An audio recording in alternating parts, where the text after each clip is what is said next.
Assalamualaikum warahmatullahi wabarakatuh. Selamat pagi anak-anakku sekalian. Pagi hari ini pelajaran fikih ya. Fikih kita masih bab tentang amalan utama pada bulan Ramadan. Kemarin lanjutannya ya. Yang kita bahas hari ini yang sekarang yaitu hikmah puasa Ramadan. Ya, hikmah puasa Ramadan.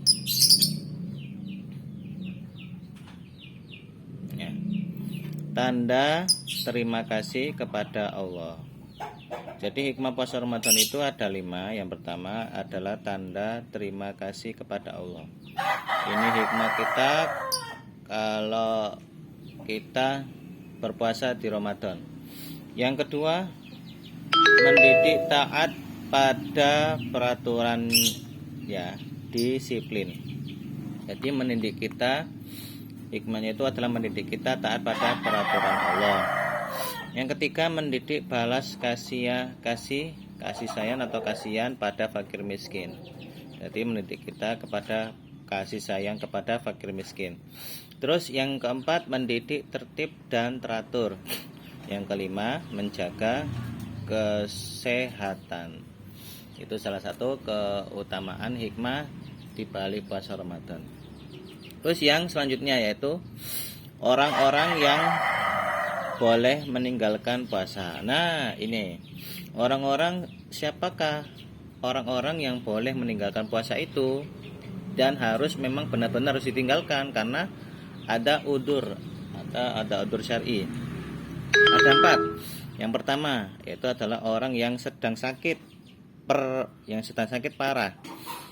Orang yang sedang sakit parah atau harus diganti setelah sembuh. Orang yang benar-benar sakit parah, bukan sakit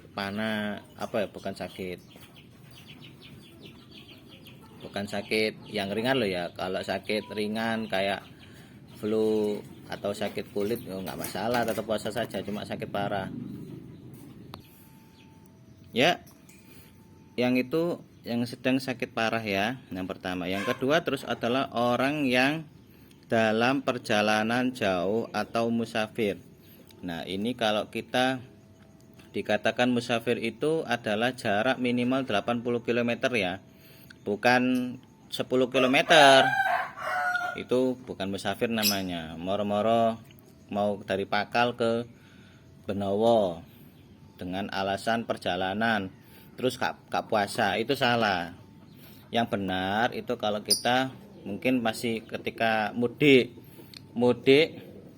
sebelum hari raya, itu kita mungkin perjalanan dari Surabaya ke Jombang, ke Madiun, atau bahkan ke Jawa Tengah, itu baru dikatakan musafir, boleh meninggalkan puasa kalau tidak kuat.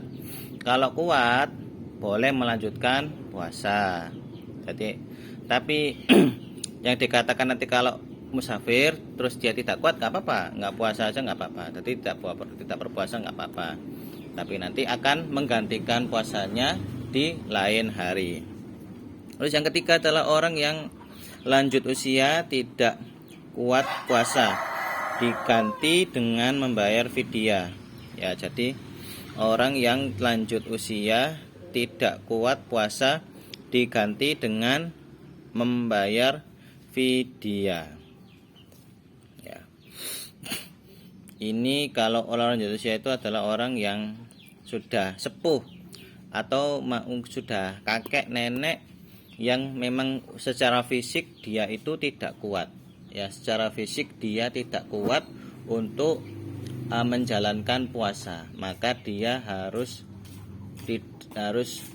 tidak puasa nggak apa-apa. Jadi tidak dianjurkan untuk berpuasa karena dengan alasan fisiknya yang sudah tidak kuat karena sudah lanjut usia. Terus yang terakhir adalah orang yang sedang hamil atau menyusui ya. Orang yang sedang hamil atau menyusui yang tidak kuat berpuasa. Orang yang sedang hamil loh ya, bukan melahirkan, sedang hamil. Mungkin pada hamil yang usia dari 1 sampai 8 bulan atau 7 bulan atau bahkan 9 bulan, itu tidak dianjurkan tidak berpuasa karena takutnya nanti akan berpengaruh pada kesehatan janinnya atau bayinya. Jadi orang-orang yang lagi hamil, ibu-ibu yang lagi hamil itu tidak dianjurkan untuk berpuasa. Tapi nanti akan menggantikannya di hari lain. Terus yang selanjutnya adalah cara mengkodok puasa Ramadan, atau menggantinya. Ya. Mengkodok artinya membayar hutang puasa yang pernah ditinggalkan. Ya. Caranya ialah, ini adalah cara-caranya. Jadi mengkodok itu adalah membayar hutang puasa yang pernah ditinggalkan. Yang pertama,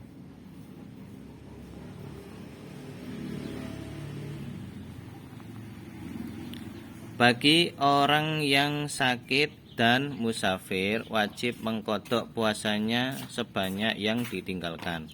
Kalau sakitnya 5 hari berarti yang diganti 5 hari. Kalau perjalanannya 1 atau 2 hari, yang berarti yang diganti adalah 1 atau 2 hari sesuai dengan hari yang ditinggalkan. Terus yang kedua adalah bagi orang yang lanjut usia dan orang sakit yang tidak bisa diharapkan sembuhnya,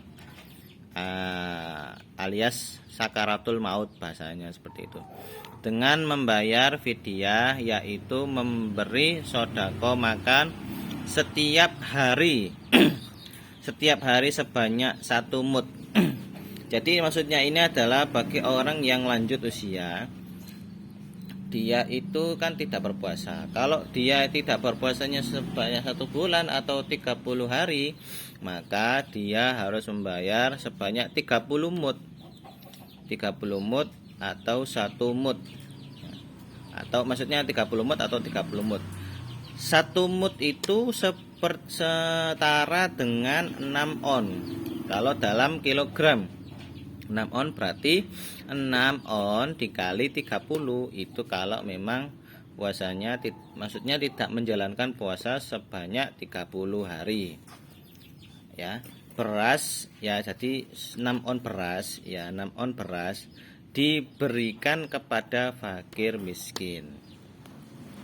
Boleh fakir miskin, boleh dititipkan ke masjid, boleh langsung diberikan kepada anak yatim piatu. Intinya yang setaranya itu langsung tersampaikan untuk mengganti puasa.